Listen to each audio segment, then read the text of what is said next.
it doesn't matter. Doesn't matter if he means it or not, but because it contributed to the goal in the build-up, it is therefore disallowed. And rightly so. Listen, IFAB do a lot of things that I think are absolute nonsense, but thankfully they've made this really clear that everybody now knows whether you mean it or don't mean it, and it hits somebody's arm and they benefit from it, it's disallowed. I've always believed that should have been the case, and now we know that that is the case, and thank you very much, IFAB. So this was the right decision, 100% behind it? Absolute 100%. That's why we have VAR. That's why we do what we do, and that's why we look at every goal to make sure that it's the correct decision. And this was the correct decision. If this wasn't brought to our attention, I don't think anyone would have said anything, would they? No. And that's the whole thing. We would have sat here talking about what a great performance by City and kind of moved on. So does that not take a little bit of the magic away? No, because this is not about magic.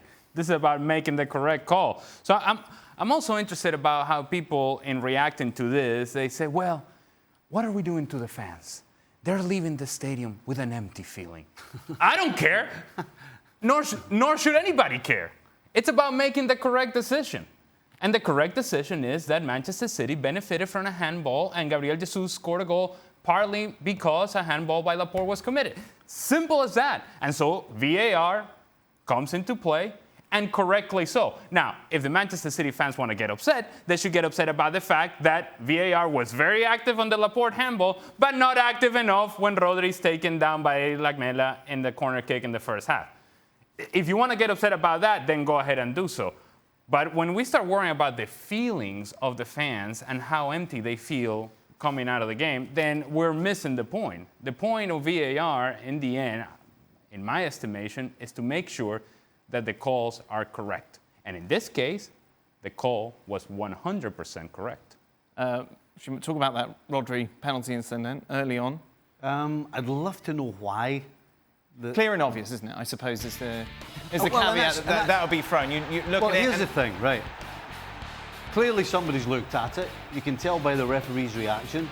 And how somebody can look at that and not say that that's clear and obviously a penalty is beyond me. Because he's got two arms around his neck. Rodri's got the opponent with two arms around his neck, pushing him to the ground. It's a penalty kick all day long. Right. And so when Peter Walton, a couple of weeks ago, before we started the season, he came on the show and said, well, the focus of VAR in the Premier League is not to re-referee the game. And they're going to try to not get involved. They put the bar high, isn't it? That's how very high. Well, I don't care how high that bar is. This, when you look at it, two arms around somebody inside the 18-yard box is a foul, and it should be a penalty. Now, the idiotic, and it is idiotic by definition, approach of saying, if this had been in the midfield, it would have been a foul. Well, I don't care. It's a foul in the midfield, it's a foul inside the 18-yard box. And it doesn't matter to me whether people are going to say, well, this could happen in every corner kick. Well, then call it every corner kick, right? If somebody's grabbing another player two-handed and throws him down on the ground, it's a penalty.